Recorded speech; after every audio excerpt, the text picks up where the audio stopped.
comment below and let me know. I feel like this is a real conversation that needs to be happening specifically for those of us in the event industry. Because if we're honest, a lot of us are looking to the left and the right to see exactly what people are charging, but we don't always have clarity on what we need inside of our business to have the success that we're desiring and or what we need to be making so that we can even continue to do the business that we're desiring to do. Every other week, I come live here on YouTube and I talk to those of you in the event industry to help you with getting clarity on what's going on inside of your business.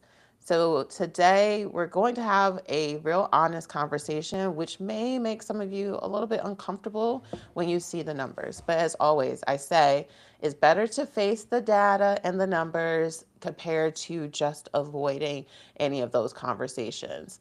So, we're going to go and dig into how to understand your pricing. And one of the things, as I mentioned, I am trying to get better at sharing live screens with y'all so that you're able to follow along as I am doing things. So, you know, better is better than perfect. So here we go. Or this is what I'm going to do. This window, boom.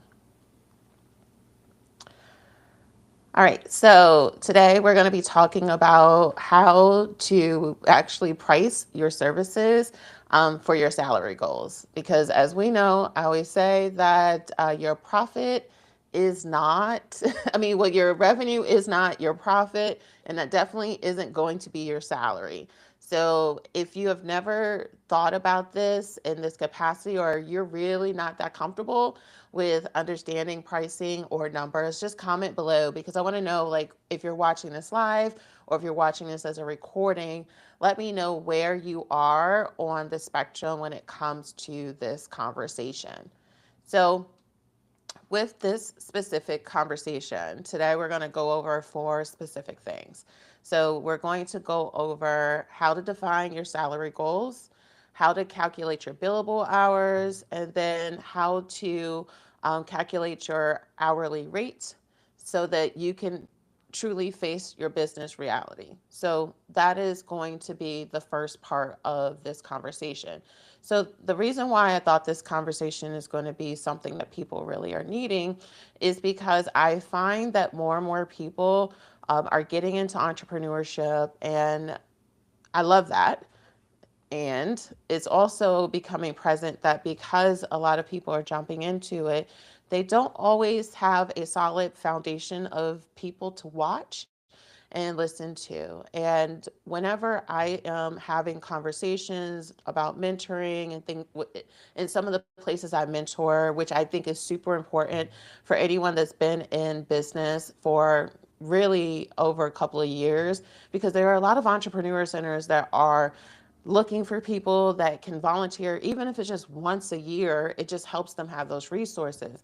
But when I'm talking to people in different mentorship groups, as well as sales calls and people I support, and just seeing on social media, I don't feel like there's a lot of conversation to help people understand a little bit about pricing. So here's one thing: I would never tell someone what to not do. My whole goal is that you are able to get some insight on what are some possible things you can actually start applying inside of your business today. So, we're going to go over how I like to think about pricing. And I feel that and I'll be honest, like, over the journey of being a business owner, I know I found myself in positions where um, when we were making all this money, we had all this revenue coming in, and then you're like, oh my gosh, well, where's the money going? Or you go into your taxes. Oh my goodness, you go to do your taxes, and you're like, I owe how much? How can I pay this back in taxes, but then I don't have that in my bank account? Like, these are real feelings. Um, and then the thing is that if we're not facing the fact of us needing to have the capacity inside of our business to hit these goals, like, how can I pay taxes, pay myself, pay the business, put money in a profit account. Oh, dag, and I forgot. I didn't add that on. So I didn't put that on the slide because I wanted to make sure that that was on there. So we're going to get into just things that you really want to take in consideration when it comes to pricing your business. And if you are watching live, you're more than welcome to type any comments and questions. And actually, I need to put this here. So if you do have any questions or anything like that, you're more than welcome to comment below. And I'm sure it's going to be helpful for anyone else watching as well as the recording. All right, so let's get into the formula. So I I can't wait till when I'm like super smooth with this. I'm gonna be amazing. But right now, y'all just got to deal with me as I have some delays. Okay, so here we go. All right, so here's the first part of the equation. The first part of the equation is having understanding about your operation cost. So your operation costs are different than the cost to do your services. You might be like, okay, Jesse, what's the difference?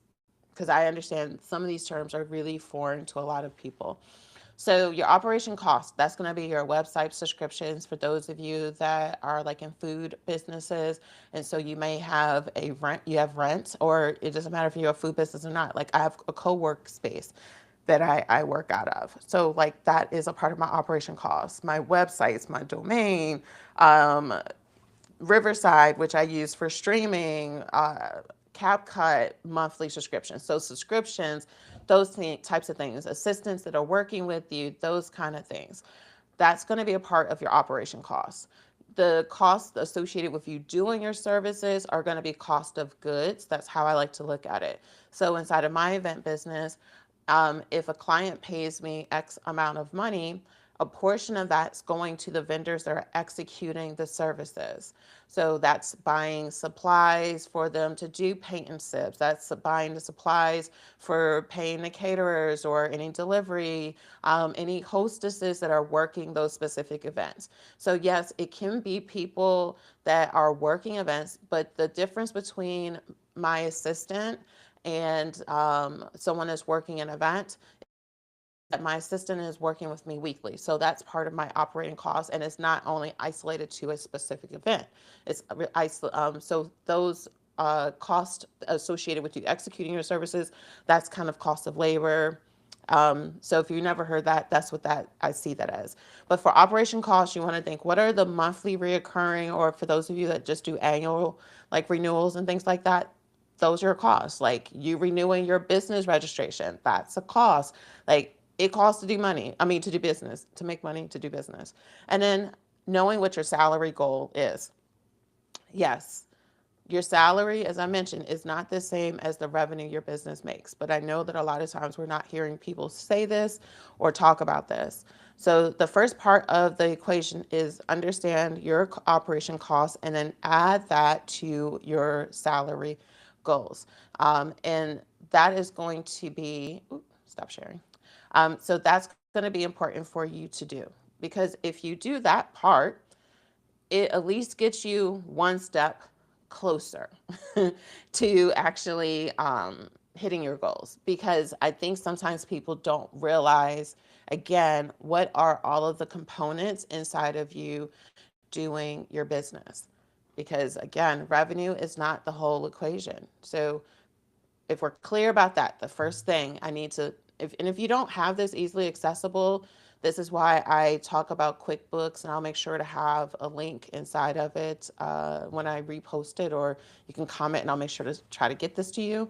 But I think it's important for us to use systems that allow for us to access this information quickly.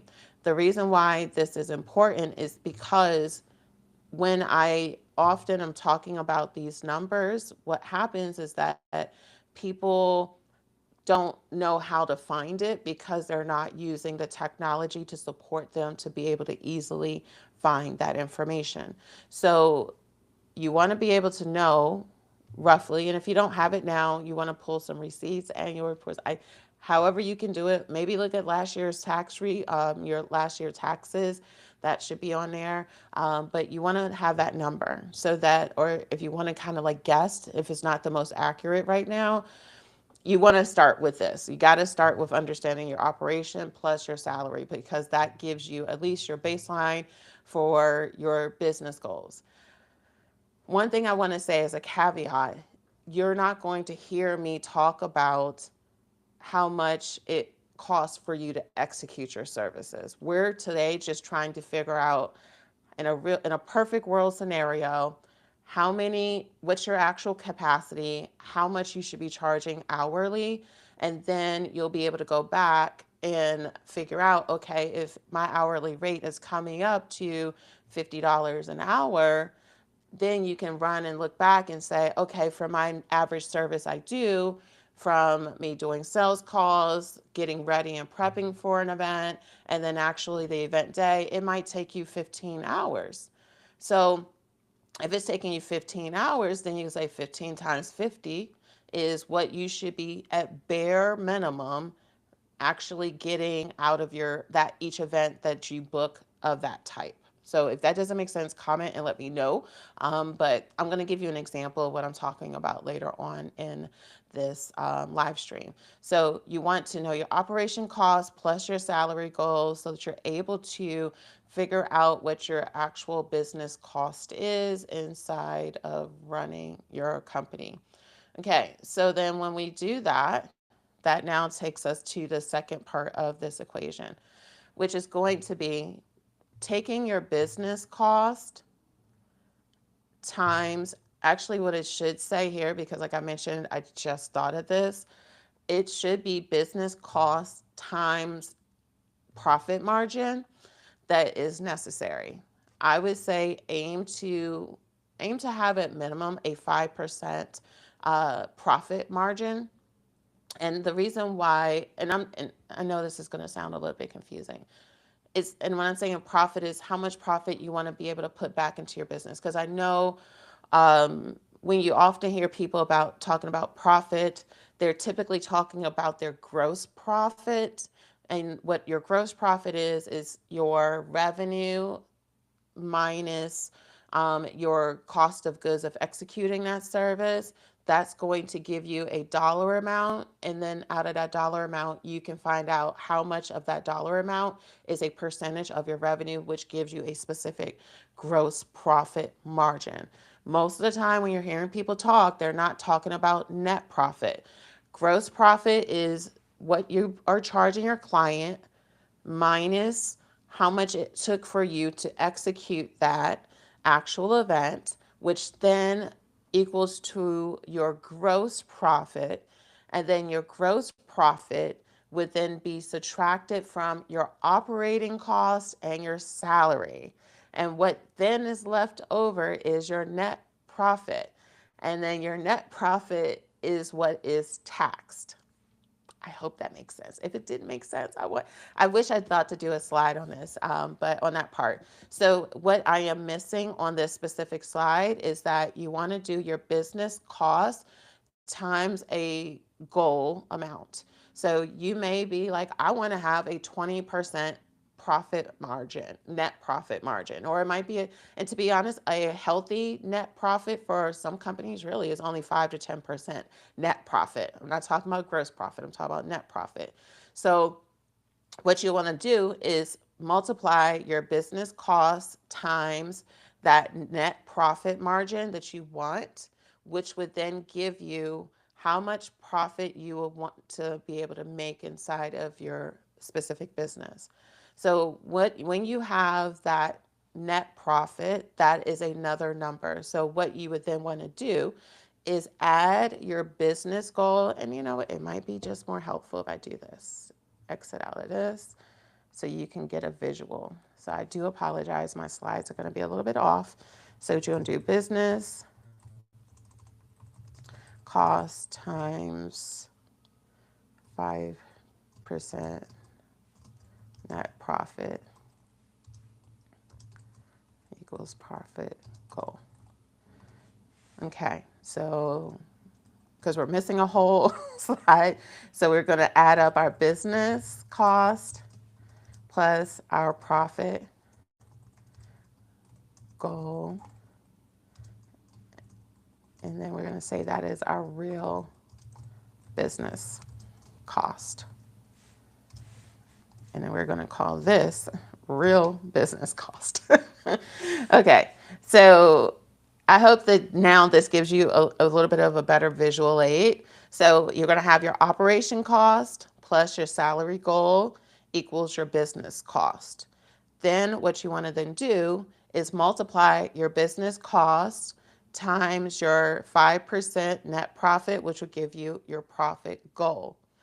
Once you have your profit goal, you want to now add your business cost plus the profit goal number to get your real business cost. Then once you have your real business cost, you want to multiply that by 20%, and that gives you your revenue goal. I know that might have sounded like foreign language to you, but I hope that that gave a real good visual to what it takes. And here's the thing, this is going on. Like, I'm going to let you know, like, let's be real honest. This stuff is going on regardless if you do this or not. You're still going to get taxed. You are going to either pay yourself or not pay yourself. And you're going to be making profit or you're not going to be making profit. So it's better to take the time to do this. This is not intended to be overwhelming. This is not intended to be a heavy load. It's intended to help you with being able to actually understand where some of these numbers are coming from so that you can make the right decisions inside of your business to change price, keep it the same, whatever the case is. All right, so um, once we now have that portion, that's going to now take us to the next part of the equation. And let me do this.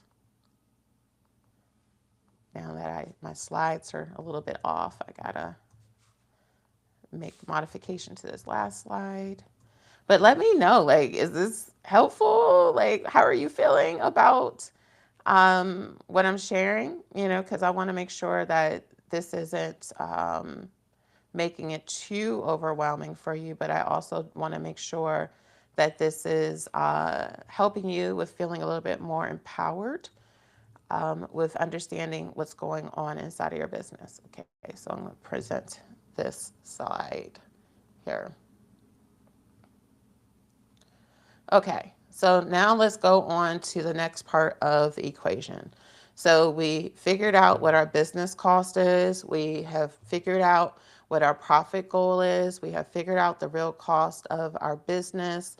We figured out our revenue goal for us to be able to cover the basics inside of our business. So the next part is going to be figuring out your billable hours. So the reason why you want to figure this out, and be honest, like you're building this business. Like if you're not someone that, you might be a husband or wife and you have kids, multiple kids, you have toddlers, like you might be the kind of person I want to travel, like whatever business you want to build, stand in that. Like be okay with that truth. Because if you don't really want to be working 80 hours a week, you don't have to. You just got to price accordingly that allows for you to make the goal, the monetary goal that you want to be able to have. There are some people that don't bust them, but what's the word I want to use? That won't. Like there's some people that will not like sacrifice their mindset, their health, their peace for their business. And there's some people that are okay with it. It's not for me to say if it's right or wrong. But if you're truly not trying to work more than 40 hours a week, or maybe this business you have right now is something that you're doing part-time, which is fine too. So you may only want to work 20 hours a week. That's cool. That's fine. But you see here in this equation, the plot twist of it is that 60%, technically what most business coaches should be recommending to people is that the amount of hours that you actually have allocated to be able to work your business, you need to also have at least 40% of that time being allocated to being able to work in your business. What some people do is every hour of the day that they have that they can work on their bit, like they're doing balloons, like they're doing all the activities to do the service, but they're not taking the time to do like how you're watching this video right now. They're not making the time to do that because they don't have the time. So that's the reason why I say billable hours, because billable hours are the hours in which you are technically getting paid to do what you're doing. And the non-billable hours are the hours that you're the 40% of the time. That's doing videos, that's doing editing your content, that's you going to webinars or trainings or going to networking events. Like those things are helping your business and they're growing your business, but you're not getting paid for it at that specific moment. So I want for people to have that clarity about what are your real billable hours that you want to work in a week. So if you're like, I only want to work 20 hours a week, then 20 times 60%, so by 20 by 0.6, that will give you what your billable hours are. And when you see the actual equation example at the end of this, you're gonna be like, oh my gosh. Like I feel like my goal for this video was like, I want for you to be blown away once you actually see it, because I find that even when people are not charging like the bare minimum pricing, or they're not going based off of their competitor that's underpriced. Because here's the thing, what I notice is that a lot of times in the event industry, people are looking to their left and their right, and the thing is that even though someone might have X price on their website or whatever the case is, you don't know how profitable their business is. So you're competing with someone that might be literally struggling to make profit, to pay payroll, not because things are slow, but because they're not priced in a way that allows for them to hire people, like those types of things, like, so you don't want to be basing yourself, your pricing solely on what someone else is doing. You want to have clarity on what you need to have inside of your business, because someone that's doing balloons in a small town in Alabama can charge different will charge different than someone that might be in upstate New York, which would be different than someone that's in California. That would be different than someone in Boston. So you have to know what you should be charging for you to make what you need inside of your business. So you have these billable hours that are here that are intended to help you with being able to have a little bit more clarity and what your business is needing. And if you've never thought of this, I would like for you to share and let me know, like, how many, like, have you actually thought about how many hours you work on a weekly basis? And if you had to multiply that by 60% so that you're adjusting how much time you're spending on an event, like, what does that mean to you? Like if you sit here and think like right now you're spending 40 hours just doing balloons, getting things sorted, working at your venue, planning out designs for clients, like really be present to how many hours you're spending, and then multiply it by 60, because like that's how much time we should actually be spending on our business. All right, so now we're going to go into, now that we have our billable hours, we're going to go into the next part of our, and let me do this. Okay, so I can share the screen.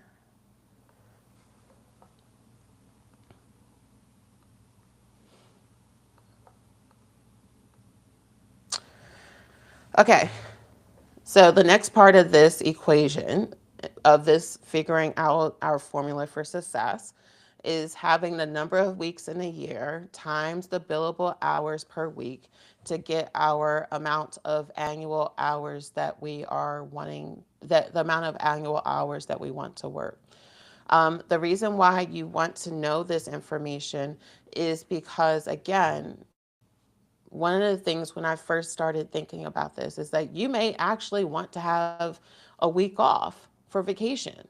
Or you might want to do like a vacation once a quarter, but it's only 2 days out of that quarter.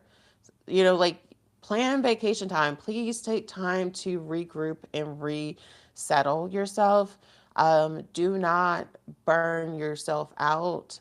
You want to actually give yourself some flexibility inside of your business to have the goal, like to be able to do what you want to do in your business. And even if you know that maybe you're going to go to a week conference, like take in consideration there's 52 weeks in a year.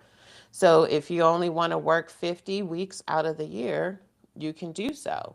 If you want to only work 35 weeks out of the year, you can do so too. Like it's not, again, for you to focus on um, what are industry standards. It's about you truly building something that you want to have and like that you actually want to do. And I mean, that's just to me, that's the most realist thing I can recommend to you. Like, you want to have a business that you enjoy. And I'm just trying to make sure that I format this because I'm trying to fit everything in here for y'all. And I'll share the screen so you can see the next part of this. Okay. So once you have, I'm going to do this.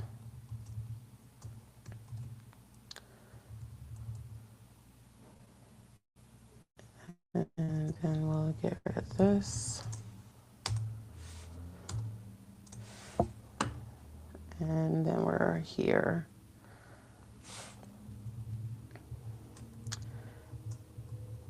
And all you have to do is just pull out your calculator, honestly, and it will change your life. All right, so let's share the screen. All right, so now that you have your annual hours that you're going to work, that now takes you to your hourly rate. How do you figure out your hourly rate? You will then divide your revenue goal, which we figured out earlier here, by the annual work hours, which will give you your hourly rate, bare minimum that you should be making inside of your business. And when I say bare minimum, I mean heavy on bare minimum, because you want to make sure that you are pricing in a way that is going to allow for you to hit this goal. So you'll see on in a couple of slides like what that example looks like, so that if you look at, let's say, your last booking, this is something I challenge you to do. I want for you to, one, do what I shared with you so you can figure out what your hourly rate is. That's going to be the first part of the homework. Second part of the homework is that I want you to look at your last event that you executed. I want for you to be honest about how many hours it actually took for you to execute that event. Not just the event day. I'm talking about, think about on average how many hours you're spending on making sure you're planning for the event, you're getting things prepped. Think about how long it took for you to even go, set up, work the event. And then what I want you to do is, once you know how many hours total estimated that was, I want for you to look at how much you charged, how much you spent towards supplies to be able to actually execute that event. And then I want for you to divide it, whatever's left over, which is, I want you to divide whatever's left over, which is your gross profit, by the amount of hours that you worked. And that will give you what your hourly rate was. And I want you to compare based on your last event and what the hourly rate comes out for you, and based on what you do with the equation I'm giving you right now. I want to know, have you been not making what you should be making at bare minimum on your events? Like, and don't, there's no judgment, there's no shame, there's nothing wrong with whatever the answer is. It's something that you really just are going to have to face. And I'd rather you face this today instead of avoiding it and not being able to make a change. Like, this, at the end of last year, I had to be honest and like look at how much it's really cost me to run my business, how much I really need to be making inside of my business to cover some of the changes in my operation costs, my salary increase, some of the increases from some of my team members, and just be real honest and be like, okay, I'm going to have to do something scary. So I kind of went into this year knowing with my own event planning clients, I was like, I can't do the business how I was doing it, or I'm just going to close the doors, or I'm going to have to just increase my pricing. And the thing is that when I did increase the pricing, some people are like, I can't do this, I can't do that. And I'm like, fine. But you know what? I've had some people that have said yes. And I'm like, for the amount that I'm going to be making now inside of my business, it's going to be sometimes less work, but it's going to be better margins that are going to allow for me to have the capacity to do stuff and help y'all on here. And then also be able to pay my team and just have the kind of freedom I want inside of my business. And I think that this is something that we have to be honest about. Like, because if I would have not made any change inside of my pricing structure, like my biggest fear right now at 45, so I'm 45 years old, one of my fears, I don't know why, and I don't know where this has come from in the last couple of months. My biggest fear is having a heart attack. Like, that's been, I don't, as far as I'm aware, I don't have any health conditions. I've never had high blood pressure or anything like that. But I don't like feeling stressed or anxious. And I'm like, real life, I'm like, I don't want it to be that because I won't face my numbers or because I'm afraid of losing clients or whatever the case is, that I find myself continuing to build a business that's not allowing for me to have the kind of lifestyle I want, to hire the people that I want to have, to be able to invest in the systems and platforms I need to have to be able to support me. Like, it's important to understand what's going on inside of your business so you can face this, and to truly have the goals and results that you truly want. So, this is where I'm going to be up in your business. And I want to, it's your turn. It's your turn to let me know a little bit about you so you can comment and let me know. When you did your own business pricing, was your salary goal in mind when you actually did this? If you did do it, say yes, because you set your goals based on your salary goal. And if not, you're going to say no because you didn't do it. And that's fine, whatever the answer is. Like, but it's very important to take the time to actually answer that question.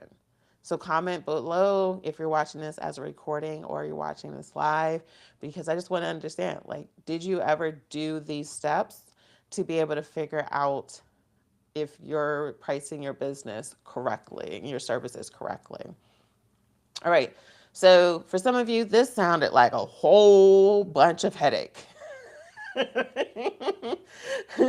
I I know that this was a lot for some of y'all. I get that.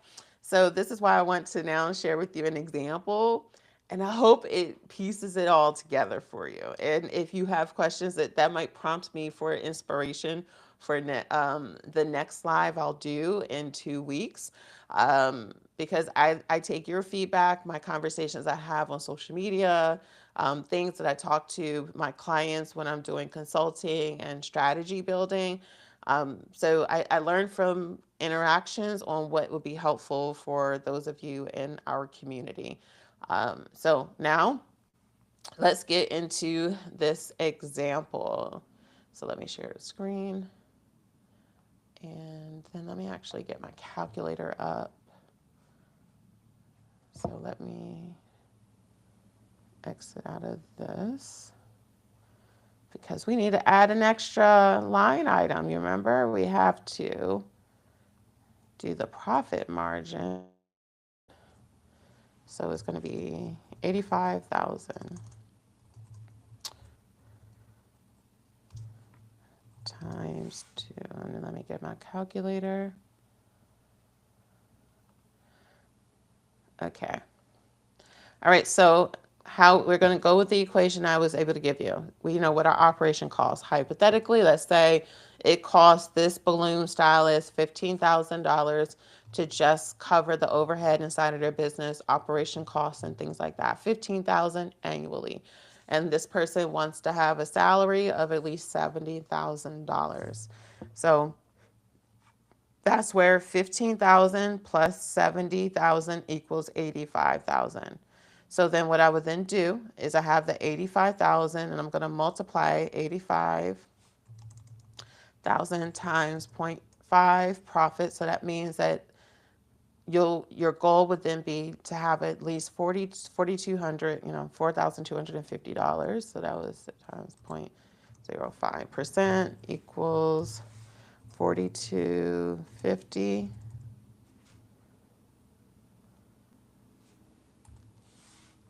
So then what I would then do is the 4,250 plus 85,000, that gives you now the 89,250. So we have 89 to 250. So we'll have the 89,250 times 20% for tax. And here's the thing, talk to your tax professional because it depends on the state. Da, da, da. Disclaimer, Jesse is not a tax professional. I'm not. So, and depending if you're married, got kids, dependents, like your life is a lot different than my life. So, you want to find out an estimate, like an estimate, if you're going to do get into the habit of putting money to the side for taxes, you know what your equation is. So, we're going to do 8925 times zero point 0.2 for tax. So that means that 17,850 would be your potential tax responsibility through at the end of the year. Like, could you imagine if you're doing taxes and because you're not doing this stuff, and then you go and find out you owe $20,000 in taxes? I've owed taxes before, and then you just put your stuff on a reinstallment plan to get it paid up. But if you're not doing this, like, and you're just spending because you made $1,000 and you're like, I pay myself and I go and do all these things, you're going to find yourself walking in. Like, I haven't technically received money back on taxes now since I've been 20 years old. I mean, a lot of years I just broke even, which is fine. But the reason why is because in my previous life, I was a professional model from 2002 into 2018. I was a professional model. I was on TV and all kinds of stuff, and I was still running my business and still working corporate, all the things. So, but I remember the first time I did taxes is because I was making all this money modeling. And then, I mean, I had a full-time job and everything like that. And I went to do my taxes and they were like, you owe $5,000. I was like, what? Because I got a 1099 from my agent, which you're supposed to get. If people are paying you, you're supposed to get a 1099. And so I was like, oh my goodness. Yeah. So lived experience. So tax is going to be 17,850.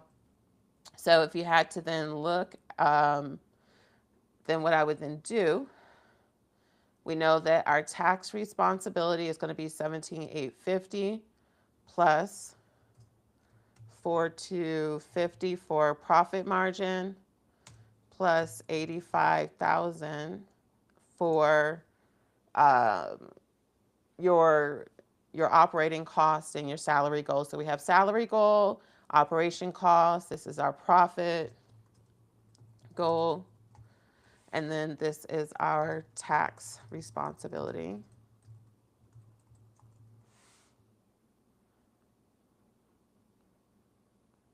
Okay. So then we have a total is 107, 100. So 107, 100. All right, so that's that. Okay, so then the second part of this is that we know that we need to hit this amount gross profit wise in a year to be able to cover our profit, our salaries, the operation costs, and our tax responsibility. That gives us at least that number. Now let's go into the amount of hours. So let's say you're someone that's like, I only can work 40 hours a week total. So we have 40 hours a week times 60%. And I think I can share the screen. Hold on, actually, let's do this.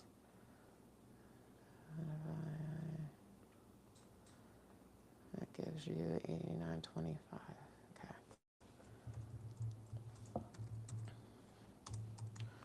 Okay, and then we'll do percent. Okay, so we have 40 hours a week times 60%, because 40% of the time we should be working in our business. Like we should be working on our business. I'm sorry, working on our business so that it's growing, doing our sales reports, organizing our receipts, whatever the case is, especially if we don't have bookkeepers and things like that.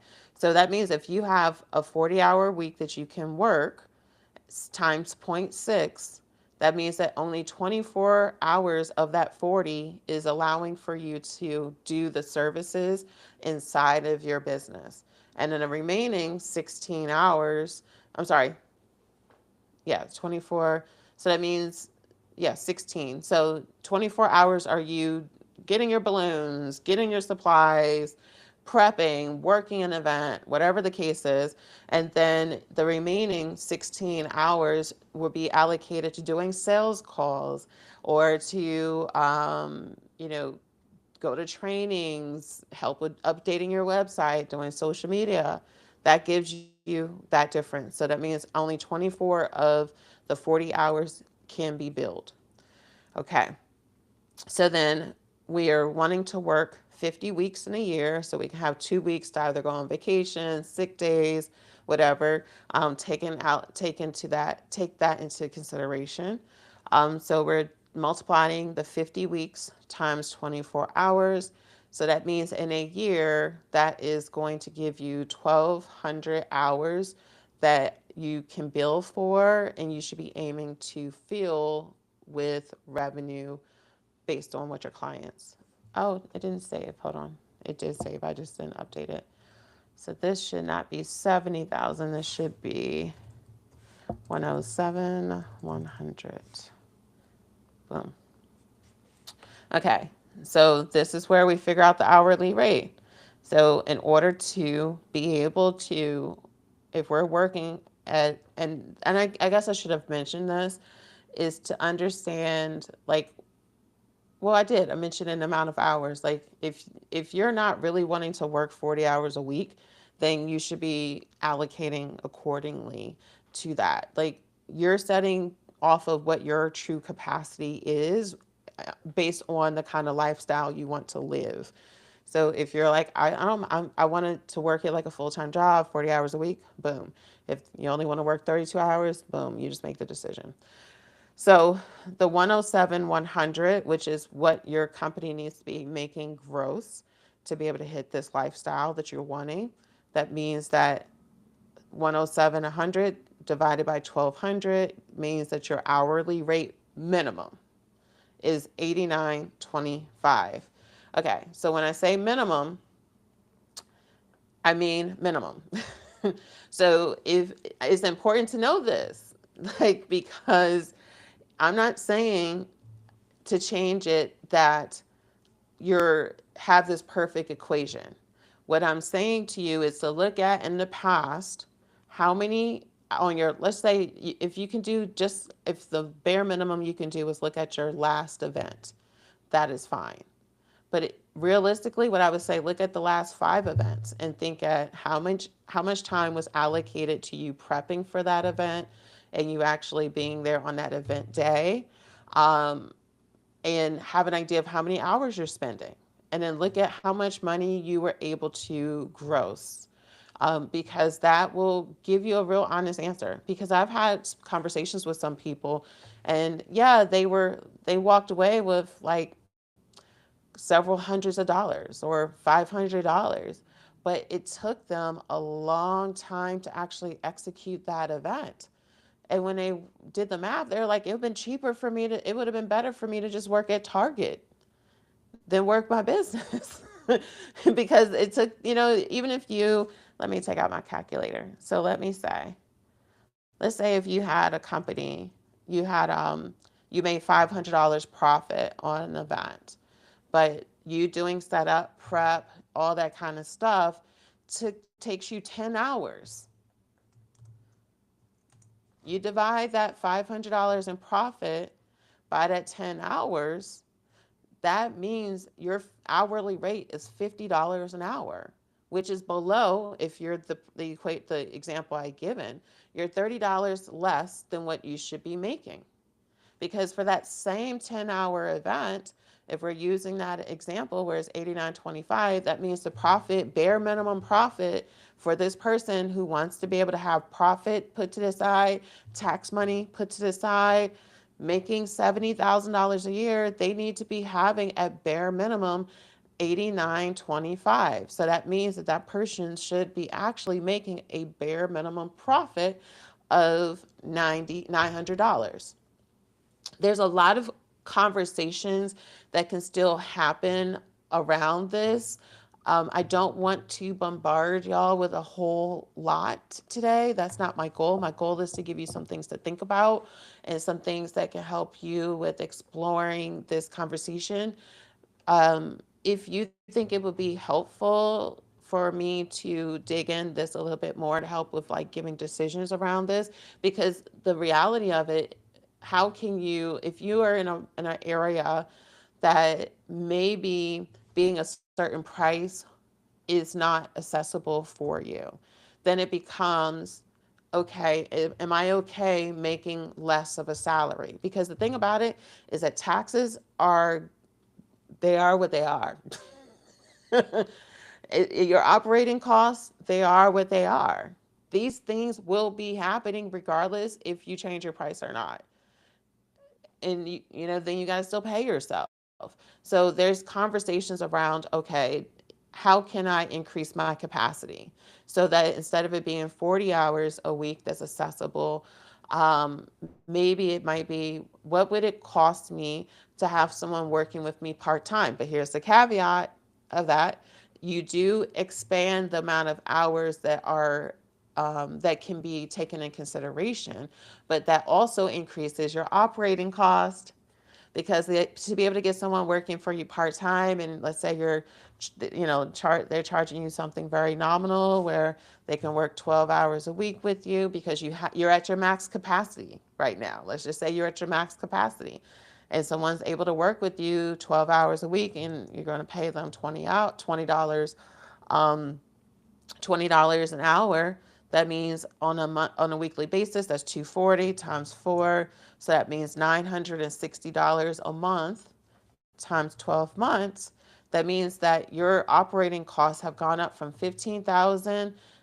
They are now an additional 11,520. So then that's 15,000. So that now means your operating cost that used to be 15,000 a year is going to now be 26,520. So again, these are all numbers that impact your business. And you have to have a strategy for all this. And I was hopeful that this can really get you to think more about how you're pricing your business, what you can actually do to improve your profitability. But with all of the numbers that I'm sharing with you right now, this is to say this is what your bare minimum should be. Or it's adjusting our reality and our perception um, for what we can truly do inside of our company. Because again, it's always going to be happening, regardless if you um, face it or not. And, this conversation is just going to be like the first of many steps that I think can help with giving you the freedom or face the realities of your business so you can make some powerful decisions to be able to really find the freedom and success that you want inside of your business. If this conversation has been helpful for you today, I would love to hear from you. Please comment below and let me know, like, what's one takeaway that you've gotten from this conversation? Because I do this for y'all. Like, I know that there's not people talking about all this. I'm in rooms and I can tell that people are not sharing this information. You might be a part of associations and they're not talking about this information. And it's important for us to figure out how to be strategic, go from being a hustler in our business to being someone that has a full-time job, but it's our business that we're running, to actually becoming a CEO and running it so that we are actually truly having the kind of lifestyle that we're truly desiring inside of our company. So I look forward to hearing how this is helping you and supporting you and inspiring you along the journey that you're going on.